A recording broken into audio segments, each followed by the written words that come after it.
ಒಬ್ಬೊಬ್ಬರಾಗಿ ಮಾತಾಡೋಣ. ಎಲ್ಲರಿಗೂ ನಮಸ್ಕಾರ, ಕೇಳಿಸ್ತಾ ಇದೆ ಅನ್ಕೋತೀನಿ.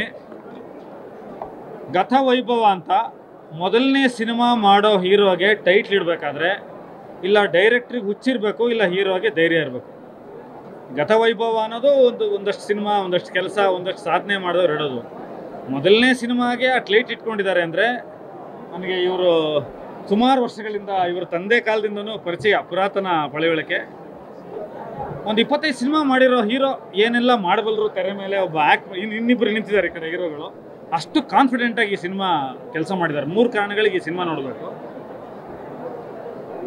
ಕನ್ನಡ ಚಿತ್ರರಂಗದಲ್ಲಿ ಜಾಣರಿದಾರೋ ಇಲ್ವೋ ಗೊತ್ತಿಲ್ಲ, ಕೋಣೆಗಳಿದ್ರಂತೂ ಸಿನಿಮಾಗಳು ಗೆಲ್ತವೆ.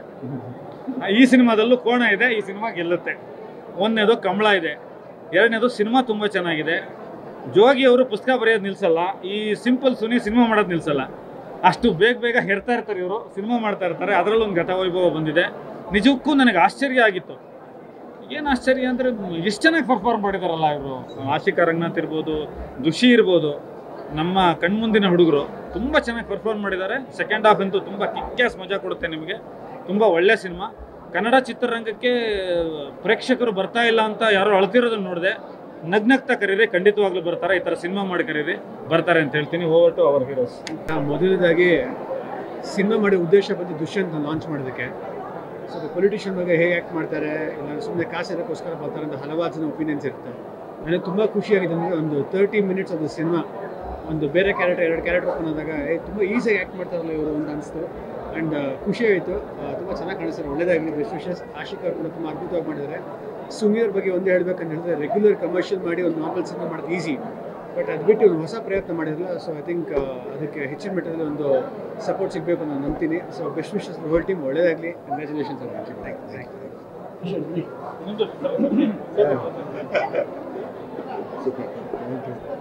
ಇಲ್ಲ, ಫಸ್ಟ್ ಆಫ್ ಆಲ್ ಆ್ಯಕ್ಚುಲಿ ಕನ್ನಡಕ್ಕೆ ಮತ್ತೊಬ್ಬ ಸ್ಟಾರ್ ಇಲ್ಲಿ ಬಂದಿದ್ದಾರೆ. ನನಗೆ ಇನ್ಫ್ಯಾಕ್ಟ್ ಸಿನಿಮಾ ಮಧ್ಯದಲ್ಲಿ ನಾನೇ ನೆನಪಿಸ್ಕೊಳ್ಬೇಕಾಯ್ತು, ಇವ್ರ ಮೊದಲನೇ ಸಿನಿಮಾ ಅಲ್ವಾ ಇದು ಅಂತ. And I think screen presence is outstanding. And ಅವ್ರ ಧ್ವನಿಗೆ ಭಾಳ ಜನ ಫ್ಯಾನ್ಸ್ಗಳಾಗ್ತಾರೆ. ಮುಖ್ಯವಾಗಿ ಐ ಥಿಂಕ್ ಅವ್ರಿಗಿರುವಂಥ ಕಾನ್ಫಿಡೆನ್ಸ್, ಎಸ್ಪೆಷಲಿ ದುಷ್ಯಂತ್ ಅವ್ರನ್ನ ನೀವು ಸ್ಕ್ರೀನ್ ಮೇಲೆ ನೋಡಿದಾಗ ಖಂಡಿತವಾಗ್ಲೂ ಇದು ನಾನೊಬ್ಬ ನಟನಾಗೇ ಹೇಳ್ತೀನಿ, ಮೊದಲನೇ ಸಿನಿಮಾ ಅಂತ ಖಂಡಿತವಾಗ್ಲೂ ಅನ್ಸೋದಿಲ್ಲ. ಅಷ್ಟು ಕಾನ್ಫಿಡೆಂಟ್ ಆಗಿದ್ದಾರೆ. And I think great screen presence. ಈ ಥರದ ಸಿನಿಮಾ ಕ್ಯಾರಿ ಮಾಡೋದು ಕಷ್ಟದ ಕೆಲಸ. 4 ಶೇಡ್ ಬರೋದು definitely not an easy task. And ಪ್ರತಿಯೊಂದು ಶೇಡಲ್ಲೂ ಕೂಡ ಆ ಒಂದು ಡೆಡಿಕೇಶನ್, ಆ ಒಂದು ಆನೆಸ್ಟಿ ಇಸ್ ಸಮಥಿಂಗ್ ದಟ್ ನನಗೆ ತುಂಬಾ ಅಪ್ರಿಷಿಯೇಟ್ ಮಾಡಬೇಕು ಅಂತ ಅನ್ನಿಸ್ತು. And outstanding job. ಸಿನಿಮಾ ಮುಖ್ಯವಾಗಿ ನನಗೆ ತುಂಬ ಇಂಪ್ರೆಸ್ ಆಗಿದ್ದ ವಿಷಯ, ಯಾವುದಾದ್ರು ಒಂದು ಸಿನಿಮಾ ಶುರು ಆದಾಗ ಒಂದು ಕಥೆನಲ್ಲಿ ಒಂದು ಜಗತ್ತನ್ನು ಕಟ್ಟೋದೇ ಬಹಳ ಕಷ್ಟವಾದಂಥ ಕೆಲಸ. ಅದರಲ್ಲಿ ಇಲ್ಲಿ 4 ಜಗತ್ತುಗಳಿದ್ದಾವೆ. ನಾವು ಆ್ಯಕ್ಚುಲಿ ಮೈಥೊಲಾಜಿಕಲ್ ಎಪಿಸೋಡ್ ಒಂದು ಬರುತ್ತೆ, ನಂತರ ಕಂಟೆಂಪ್ರರಿ ರಿಯಲಿಸ್ಟಿಕ್ ಎಪಿಸೋಡ್ ಒಂದು ಬರುತ್ತೆ, ಮಧ್ಯದಲ್ಲಿ ಕಂಬಳದ ಎಪಿಸೋಡ್ ಒಂದು ಬರುತ್ತೆ.